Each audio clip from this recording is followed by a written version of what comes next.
Merci. Merci. Anne-Laure Catelot. Merci, Monsieur le Président. Merci, Monsieur le Premier Président. Quelques questions assez concrètes. Vous préconisez donc des formations effectivement plus qualifiantes et plus longues, ce à quoi je souscris pleinement, et je pense l'ensemble de mes collègues. Nous faisons toutefois face à une problématique dans la structuration du chômage, c'est le chômage des seniors. Quand vous êtes à quelques mois finalement de votre retraite, ou même j'allais dire dans les 2 ans avant la retraite, quand la suggestion de Pôle emploi ou d'autres services, c'est de vous mettre dans une situation de formation, on voit bien que ce n'est pas toujours adapté à la réalité de ces personnes. Je voulais savoir si vous aviez étudié particulièrement une tranche d'âge senior.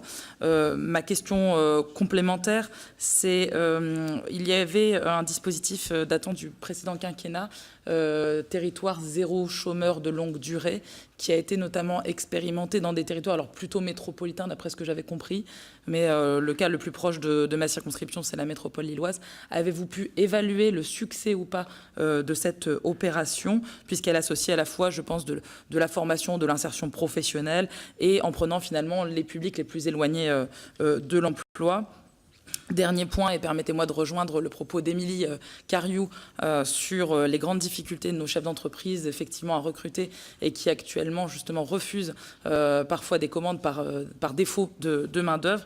Vous avez cité dans la page 7 de votre PowerPoint 5% des offres non pourvues.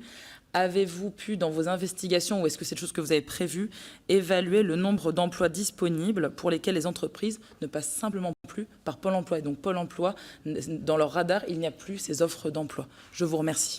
Merci.